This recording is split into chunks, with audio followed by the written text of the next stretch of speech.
Well, hello and welcome to another hardcore Nuzlocke. Today I want to attempt a run of FireRed using only the steel type. Now this run is going to be very unique. I did do some research on YouTube to see if anybody else has attempted this, and as far as I can tell, they have not attempted what we are going to attempt. There was another run where somebody used Skarmory, Steelix, and Scizor along with Magneton on their team and beat the entire game. That's a cool idea, but I want to use the Pokemon native to Kanto. This run is going to be a part of a 3-part series where we try to run the single encounter types of Kanto through Kanto. Those types are Steel, Ghost, and Dragon. Of those 3 types, my thought was Magnemite was going to be the hardest run, so if we can beat this one, I'm almost positive we can beat the others. Magnemite is a fairly decent Pokemon with some very good attributes. So if we look at Magnemite's stats here, HP is not great, attack is not great, defense is amazing, special attack is amazing, and special defense and speed are pretty decent. This Pokemon is not bad overall, and we can do some EV training to make it even better.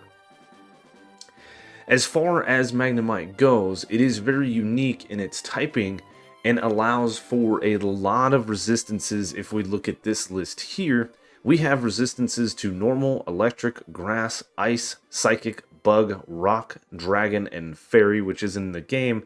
And then we have a quarter resistance to flying and steel types.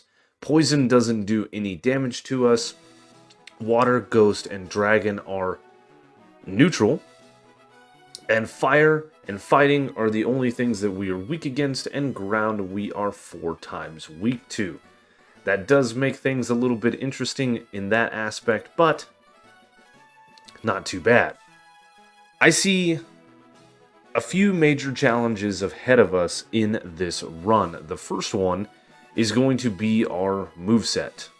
If you look at Magnemite's moveset, as far as level up moves, the only steel type move it learns is Metal Sound. Metal Sound may come in handy later, but I doubt it.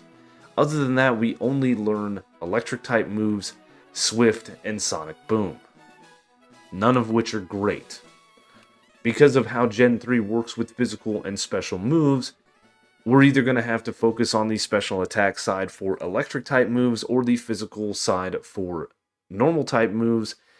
And our attack isn't that great. We can only learn 1 HM, and that is Flash. And then as far as TMs go, we have the typical stuff. We can learn Toxic like anybody else. Sunny Day, Rain Dance are fairly normal.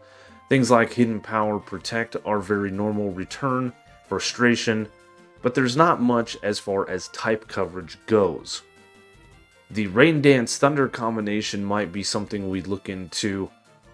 Maybe. Magnemite doesn't learn any egg moves that would help us, which is unfortunate, and the move tutor moves that we can find across the game also are not going to help us. So, we have some issues in that department. When it comes to the major battles of the game, this is where I like to start doing my research part of things. Brock is probably going to be a challenge. Misty might actually be a little bit of a challenge just because early game. The last 2 gym leaders of Kanto are going to be very difficult, and then Bruno of the Elite Four is going to be a problem. Magnemite, I think, is a very good Pokemon with a unique type, and I think we can do this run. When it comes to Brock, we have a strategy in place. We can use our moveset, which is going to be Tackle, Metal Sound, and Supersonic. None of those combinations are very good. We can hope for some RNG, but I don't think we're going to be dealing enough damage, so we're going to have to look at another strategy. If we wipe to Brock, let's say 20 times, then we'll go ahead and let Magnemite level up to level 16 where it learns Sonic Boom, and then Brock won't be an issue. I do want to keep to the hardcore Nuzlocke rules as much as possible. The later gym fights that we are going to encounter, I have a workaround for those that we are going to talk about in depth later. As far as a shallow move pool goes, there's not much we can do but work with what we have. So, Magnemite, steel only run, let's get started. One thing I forgot to mention before we go fight Brock. Experience point management is going to be a very difficult thing. I do want to keep this a hardcore Nuzlocke. I do want to keep my levels at the level caps or around the level caps, so I gave myself the experience share in the PC instead of a potion.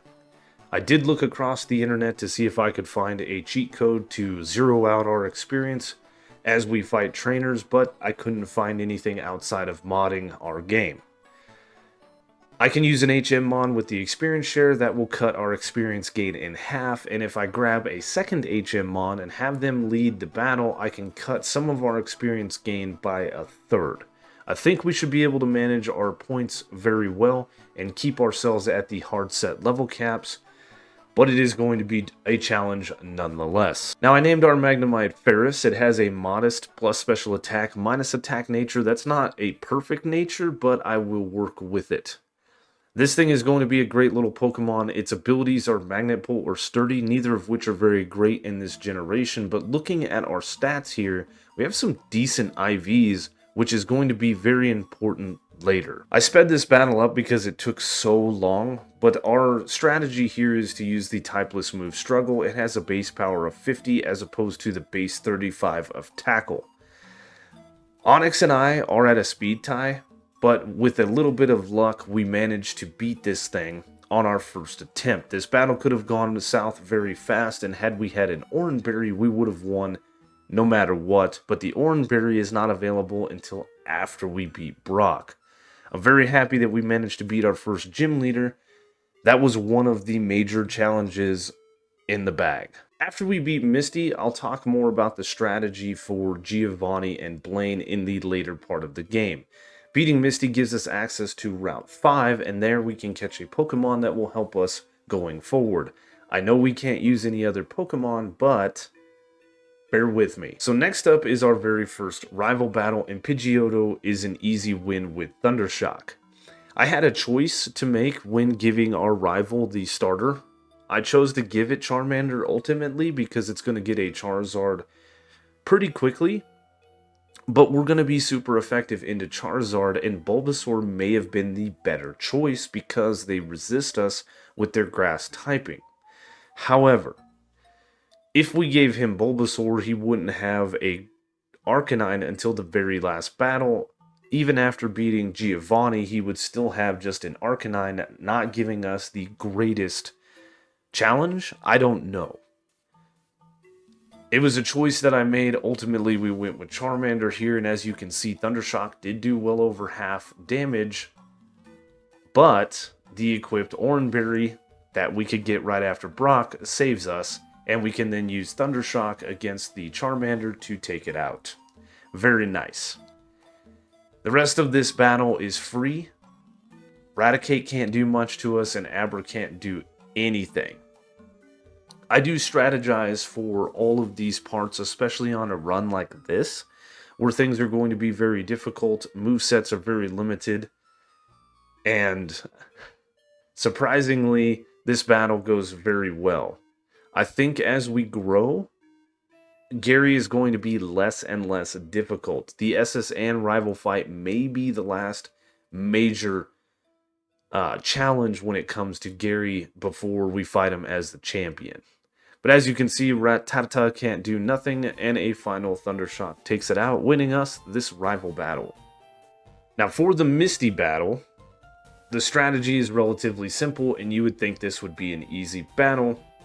However, Staryu just goes for Harden, which is nice, and we go for Thundershock, and we actually one-shot the Staryu. Next up for Misty is her Starmie, who is a beastly Pokemon and can use Water Pulse. Water Pulse can confuse us, and there is a Person Berry that you can find outside of Mount Moon. We have the Person Berry equipped right now, and Water Pulse does just under half damage for us, and a crit would take us out right here, but surviving on 2 HP, we win the battle. This one was a lot closer than it should have been, but Starmie is a great Pokemon. So after beating Misty, we can get access to Route 5 to catch Meowths that have the pickup ability, and we can have 5 of these on our team picking up items. Very nice. Now the way things work in FireRed are different than how they work in Emerald. Emerald they use a level up, but in Ruby and Sapphire and FireRed and Leaf Green they just have a percent encounter. Percent chance to pick up. If we look at the list, the most common thing is the Oran Berry at 15%. There are a bunch of other berries that we can get in the uncommon, and this is the only way to get a lot of different berries. But if we look over in the rare section, not very rare section, we can get a nugget, a PP up, a rare candy, and TM10 hidden power. Hidden power is what we are looking for, because hidden power is a move that deals damage based on your IVs. IVs are individual values that are assigned to your Pokemon, and they can be any number from 1 to 31 on each individual stats: HP, attack, defense, special attack, special defense, and speed. You can put your stats of your Pokemon into a website and it'll give you a possible outcome or a pretty close, and you can figure out what your hidden power is there. Hidden power does damage based on the IVs. It has a base power of 70 in these games, or a max power of 70, and you can figure that out as well. Your type can be anything outside of fairy and normal type, so you can have ice type, grass type, electric, it doesn't matter. It's based on your IVs. For us, I re-rolled until I got a very specific hidden power. Another way that you can check to see what your hidden power type is you can change your encounter in the game to Kecleon, which has the color change ability, and after you hit it with a move, it will turn into that type. So looking at the different battles we have upcoming, we have Erica, who's going to resist us. We have Blaine, who's going to have moves that are super effective against us. And we're going to have Giovanni that has moves that are 4 times super effective to us. What do we do? If we get a base water type, we can use things like Rain Dance and the Mystic Water to boost it. You do get stab bonus if you are the same type as your hidden power. However, I think we can use Rain Dance and Thunder against Blaine to do a lot more damage. Thunder has a base 120. We get a stab bonus off of it, giving it another 60 power, making it 180 base damage. With our special attack and a magnet equipped for a 10% boost to that, we have over 180 base damage. I think it's 198 base damage. That's a seriously strong move, just shy of base power 200. Even with the rain, the super effectiveness, and a mystic water, we're not producing the same amount of power with a water type. And I think it's going to be better for us if we go hidden power ice. If we go hidden power ice, we can use our electric moves against Blaine. We can use our ice-type moves against Giovanni. That'll also give us ice-type moves against Erica. And we will have ice-type moves for the Elite Four for trainers like Lance. I think it's going to be the better way to go. But first we need to get our hands on TM10, which is going to take a bit of grinding. You get items from battling wild Pokemon or trainers, and there is a % chance that you pick up items. So again, I think the Ice-type hidden power is the better way to go, and that is what I focused on. And re-rolling Ferris here, we do have a hidden power Ice. So here we are fighting our rival on the SSN, and our base power is just over 65 on our hidden power. I still think that Thundershock would do more damage because of the stab bonus, but hidden power ice is enough to knock out the Pidgeotto. Very nice. We're going to need to get our hands on a Never Melt ice for the future. Charmeleon comes out, we hit it with a Thundershock for about half damage, little over half damage, and rather than going for Ember, it just goes for Smokescreen, which is really weird. It does lower our accuracy, but that doesn't matter. The next turn we get off a Thundershock to knock it out. That makes me very happy. This battle should be very free. Out comes Raticate next, and we go for Hidden Power, hitting the Raticate pretty hard. Again, think Thundershock would have done more damage. We don't quite knock it out, and it gets off a Tail Whip, lowering our defense. I go for Thundershock, and it actually misses. There's that accuracy drop, and Hyper Fang hits, and it does 10 damage. That's pretty good, but also pretty bad because that is a base 80 power move. We miss a Thundershock, it hits another Hyper Fang, which is, again, a 90% accurate move. And finally, we get off a Thundershock to KO the Raticate. Last, but certainly not least, for Gary is his trusty Kadabra. Now, Kadabra does like to go for Disable Strats, which it misses, and that's good for us. We do get off a Thundershock for well over half damage. I decided to go for Hidden Power because Kadabra once again was going to go for Disable. I read that. And Hidden Power, we break through the accuracy drop to KO Kadabra. Next up is Lieutenant Surge, and we resist his moves, and he resists our moves, but we do have Hidden Power Ice. Voltorb gets off a Shockwave first turn because it does outspeed us. Voltorb is a very fast Pokemon, but it only does 6 HP of damage. Hidden Power knocks this thing low in the yellow, low enough that Surge decides to use a Super Potion, fully healing the Voltorb, and I went for Thundershock, reading the heal. It does about a third. Voltorb gets off a Sonic Boom, which is a cool 20 points. I was worried about that, and Hidden Power is enough to KO the Voltorb on the next turn. Out next for Lieutenant Surge is Pikachu. We actually outspeed the Pikachu and one-shot it with Hidden Power. Very nice. Last but not least for Surge is Raichu. Raichu likes to set up double team. It is faster than us and does set up a double team. We get off a Hidden Power, however, and it's looking like it's going to do about a third. So that means this is a 3-hit KO. Raichu goes for a second double team. We go for another Hidden Power. We connect through a +2 evasiveness to drop this thing to a third of its health. Raichu gets off a Shockwave, which does some decent damage, dropping us to 14 HP. But we break through the +2 evasiveness with one more Hidden Power to KO the Raichu, beating out Surge.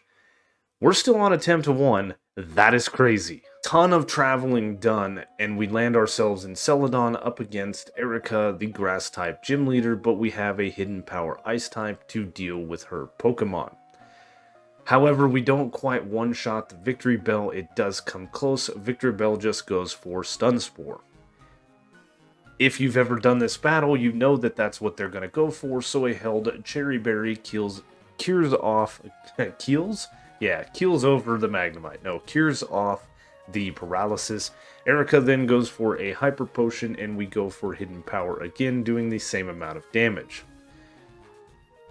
I'm so shocked we're on attempt 1. I'm so shocked that we've kept our level at the level cap. It was pretty difficult. We haven't done any of the rocket stuff or any of extra stuff. We came straight here, battled as minimal people through Rock Tunnel as we could. And I wanted to battle Erica because after this, the level cap jumps to 43.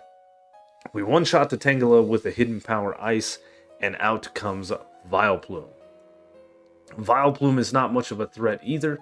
We go for Hidden Power, and it doesn't quite KO it. It does less damage than it did to the Victory Bell. However, Stun Spore does miss, meaning this battle is free.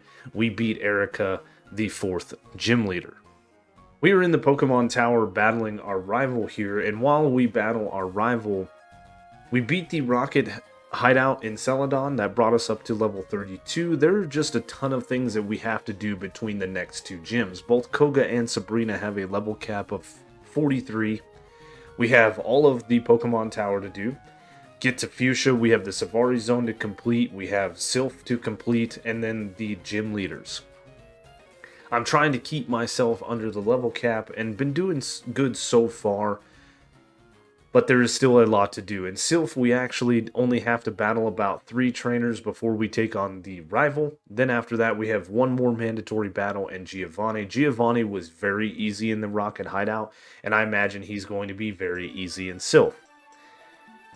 This rival battle is going to be easy, that's why I'm talking over it.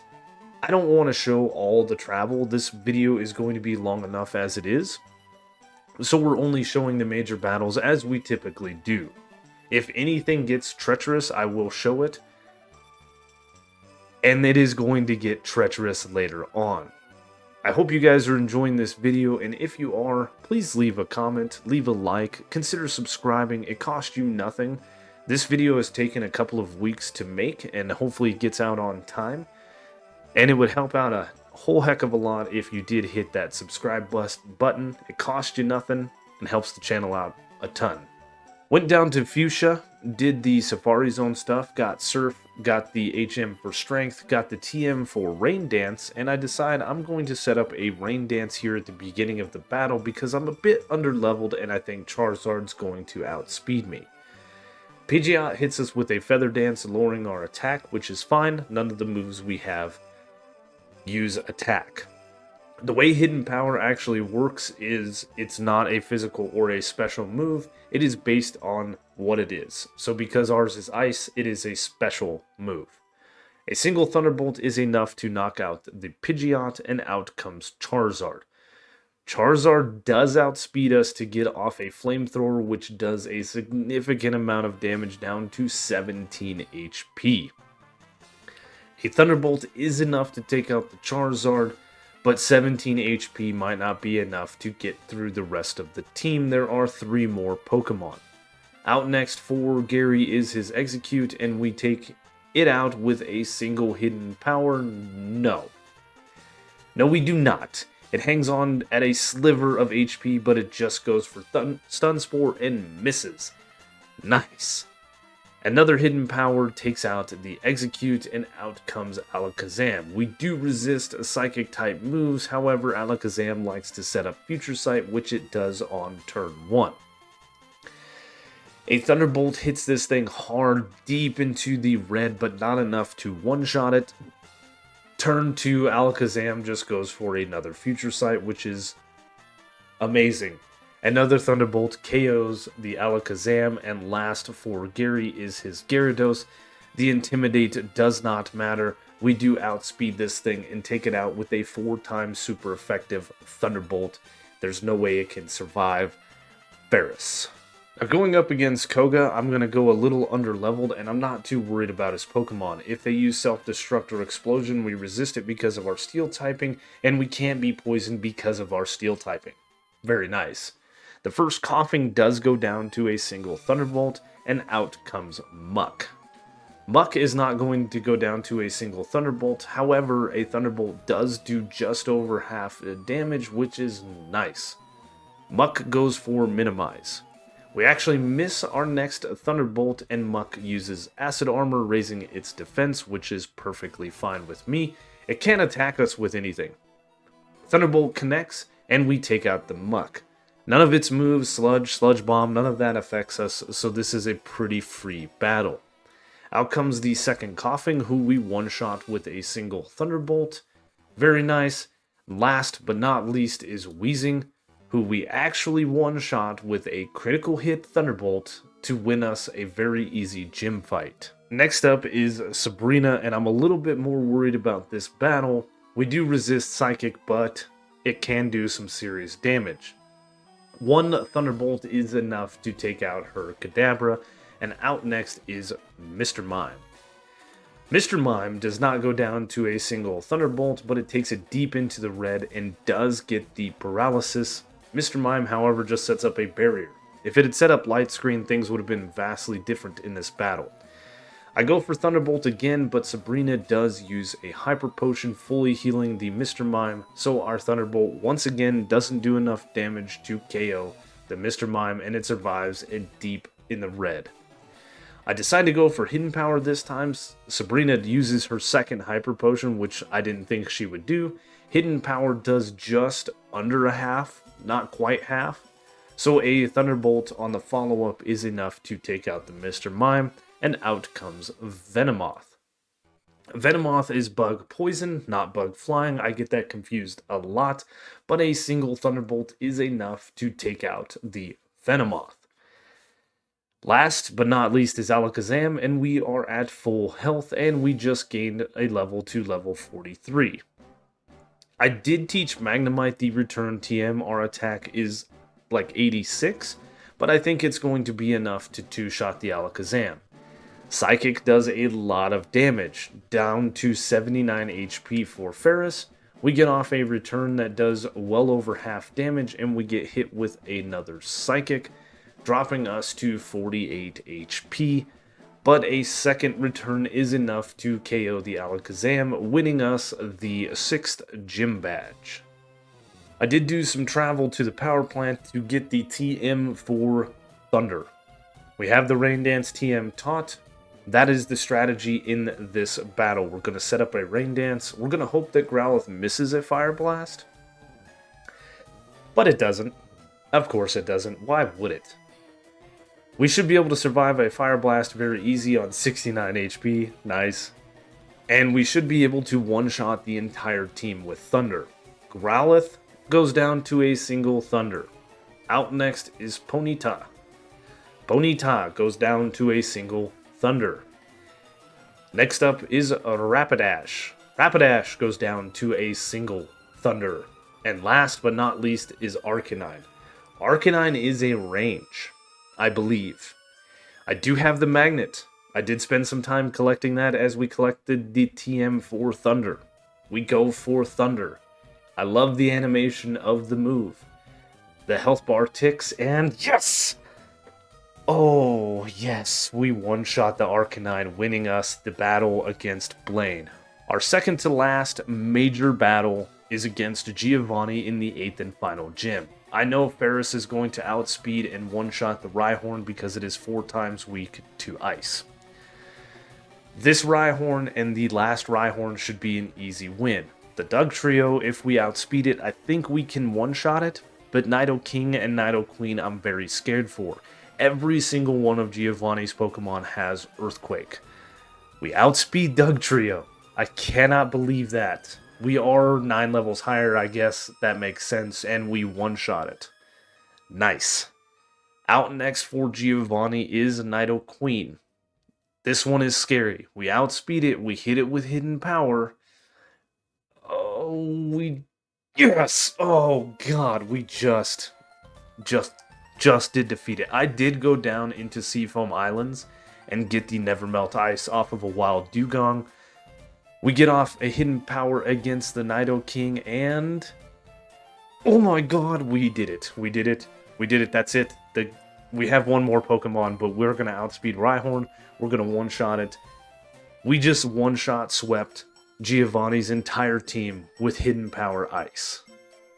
Wow. This is the last battle before we take on the Elite Four, and I cannot believe that our Magneton has made it through the 8 gym leaders of Kanto with hardcore Nuzlocke rules. Pidgeot gets off a priority quick attack that does 7 HP of damage, but a Thunderbolt is enough to one-shot the Pidgeot. I did go back to Fuchsia and go south of Fuchsia across those 2 routes to fight all of the trainers that we could leveling up, so that we could be a couple levels higher than Charizard here, and we managed to outspeed it and one-shot it with a Thunderbolt. If this is a precursor to how the champion battle is going to be, man, I am ready for it. Out next is Gyarados. Gyarados, you know, is a one-shot with Thunderbolt. It's illegal for this thing to survive an electric-type move. The only trainer coming up that has me worried is Bruno. His fighting types are going to be pretty hard to beat, and his last Onix is fast, and it has Earthquake. Rhyhorn goes down to a single hidden power Ice. Very nice. Other than Bruno in the Elite Four, I don't think there's going to be much of a challenge. Agatha can be a little bit annoying, but honestly, we're going to beat her relatively easy, and with hidden power Ice, we ought to be able to take out Lance relatively easy. Execute goes down to a single hidden power ice as well, and last up for our rival is Alakazam. Lorelei of the Elite Four is a freebie. Outside of her Jinx, everything else is weak to electric. Alakazam, we go for a single Thunderbolt, and because we are almost 10 levels higher than the Alakazam, it is just enough to one-shot the Alakazam. Elite 4, let's go. So here is Ferris, leveled up to level 60. Nothing's changed. There's all of our stats. We're looking pretty good. That special attack is very nice. Speed's very good. We have Thunderbolt, a Rain Dance, Thunder, and Hidden Power Ice to take on the entirety of the Elite Four. I think we've got some pretty good strategies. I think this is very doable. I do have the Never Melt Ice on me. And I have 12 rare candies that we can use if we need to. Once we start the Elite Four, the level cap is done. I do have the Magnet equipped on Magneton at the moment, so let's go take on Lorelei. Battle with Lorelei goes exactly how you expect it to. If we do some quick math here, using Thunderbolt against a Pokemon that is weak to Electric, we get a 50% bonus because of the super effectiveness, a 50% bonus because of Stab, and a 10% bonus of the Magnet, meaning these are base 235 damage moves to her water types. So Dugong goes down to a single Thunderbolt. Cloyster goes down to a single Thunderbolt. Slowbro goes down to a single Thunderbolt. For whatever reason, Lapras comes out next, and it too goes down to a single Thunderbolt. Out comes Jinx, and Jinx is not weak to electricity, so because of that, our Thunderbolt is now only 156 base damage. We get off a Thunderbolt, and it does a significant amount of damage to Jinx, and it paralyzes Jinx, which is very nice. Jinx just goes for Ice Punch. It could have gone for anything else, but it does a little bit of damage with Ice Punch, and a second Thunderbolt KOs Jinx, winning us the first Elite Four battle. The battle against Bruno is one I have been worried about for a little while. His lead Onix, I'm not worried about. We go for Hidden Power Ice, and because of the quad weakness to Ice, it does one-shot the Onix. Out next for Bruno is Hitmonchan. I thought we would bait out the Onix, but Hitmonchan comes out and we get off a Thunderbolt. Thunderbolt does a significant amount of damage but doesn't quite KO the Hitmonchan, but it just retaliates with Counter, which misses, because Counter only works if you use a physical attack. I know that Bruno's going to go for a full restore on the next turn, so I'd use that to set up a Rain Dance. With the Rain set up, I go for Thunder, and Thunder does have enough to one-shot the Hitmonchan. Out comes Hitmonlee next. We go for Thunder against it, and it is just enough to one-shot the Hitmonlee. Out comes Machamp, which I'm super happy to see. We go for Thunder, and it's not enough to KO the Machamp. Interesting. Rather than attacking us, it just goes for Scary Face, lowering our speed by 2 stages. That's okay. Machamp did get paralyzed, so we're still outspeeding the Machamp.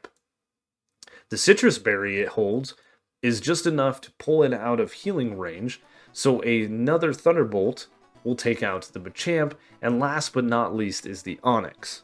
Now, because of the Scary Face and the -2 to speed, this Onix does outspeed us and hit us with a nasty Earthquake that, if it had crit, would have KO'd us, getting rid of attempt number 1. It didn't, and our Hidden Power is enough to one-shot the Onix. So Agatha is always a bit of a lottery. If you outspeed her Pokemon, it's normally not too bad. We do outspeed her first Gengar and hit it with a Thunderbolt, which happens to be just enough for a one-shot. If we can one-shot her first Gengar, the Haunter that comes out is definitely going to be outsped and definitely one-shot with a Thunderbolt as well. Out next for Agatha is her Golbat, which is easily one-shot with a Thunderbolt. Next up for Agatha is her Arbok. It comes out, and I decide I need to set up the Rain because I don't think Thunderbolt is going to be enough to take out her last Gengar. Arbok just goes for Screech, lowering our defense, and we go for Thunder, which is enough to take out the Arbok. Last but not least is her final Gengar, which we don't outspeed. She outspeeds us and puts us to sleep with a Hypnosis. That is a 55 accurate move, and she wins.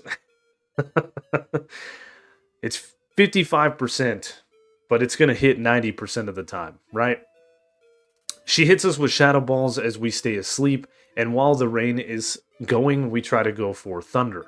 As the rain stops, we do wake up getting off a thunderbolt, and we have been dropped down to 66 HP. Thunderbolt, like I thought, is not enough to one-shot the Gengar, however it does look to be a range because it is in a sliver of health. Citrus Berry does heal up, but not enough to pull it out of the full restore range, so Agatha uses a full restore. I go for Thunderbolt again. It doesn't one-shot the Gengar, it does leave it with red health, however more red health than it had. Agatha goes for another full restore, and I go for another Thunderbolt, and we get the favorable range this time, one-shotting the Gengar. Nice.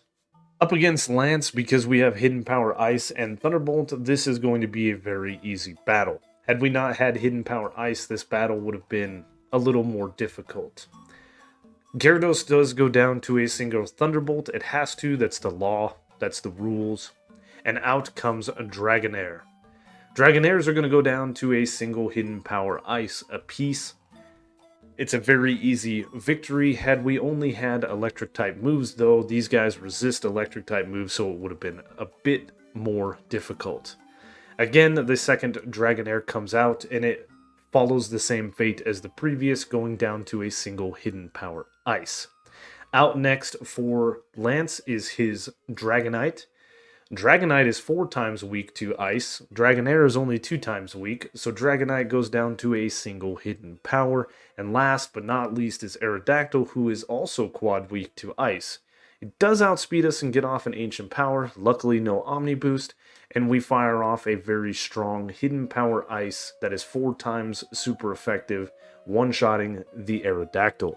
I did decide to use some of my rare candies, but not very many. I needed to pull myself up just a couple of levels because surprisingly, Rhydon is not going to be a one-shot with our Hidden Power. Pidgeot is a one-shot with Thunderbolt, however. Out next is Charizard, and Charizard once again is outsped and one-shot with a single Thunderbolt. That's it. I'm pretty sure if we can one-shot the Rhydon, this battle is in the bags. Out next is Gyarados, and it gets off an Intimidate. We fire off a Thunderbolt, and like I said in the last battle, this thing has to go down to an electric move. No questions asked. We one-shot it. Out next is the Rhydon, and this is the moment of truth. We go for Hidden Power Ice, and does it one-shot the Rhydon? It does. It does one-shot the Rhydon, and that is the rival in the bag. I know we've got a couple more Pokemon to go, but I am not worried about them at all. Out comes Alakazam. I fire off a Stab Thunderbolt, and because we are 11 levels higher, we outspeed it and we one-shot it. Last but not least is Executor. We go for Hidden Power against the Executor, and surprisingly, it tanks it. We are 9 levels higher, and we don't one-shot it with a sliver of health. And it sets up a light screen, making this a little bit more of a pain battle. Gary uses a full restore. We go for Hidden Power Ice, and it does just over half damage. We outspeed it the next turn to fire off another Hidden Power Ice, winning us the battle. That was very anticlimactic, but you don't know. This is attempt 1, and we have won. Who knew that Magnemite / Magneton would be such a great Pokemon in Gen 3? I know in the later generations it's very good, especially with Sturdy and how Sturdy changed. Just imagine if Magnemite had Levitate. Oh, we'd have no weaknesses. Well, we'd still have Fire and Fighting, but our 4 times weakness would go away. This Pokemon right here did an amazing job through Kanto. There were a couple of very close battles, but with some careful thought and careful planning, we managed to work around each and every one of those problems. Welcome to the Hall of Fame, Ferris, you did it. So if Ferris beat this game in a hardcore Nuzlocke rules, I'm fairly sure that a Dratini and a Gengar is going to be able to do the same thing. Those are the next two runs. I don't know which one I want to work on, but we're going to start doing some research immediately after the voice part of this game. I want to get this video out to you guys, so we're not going to ramble on too much. I had so much fun doing this run, and I hope you guys enjoyed it as well. Steel type is a great type, especially up to Gen 6. They were very, very beastly. I think Gen 6 is where they got nerfed a little bit because they were just OP. Hope you guys enjoyed the video. If you did, like, comment, subscribe. Thank you so much for watching. Time to get started on the next run. I will see you guys next time.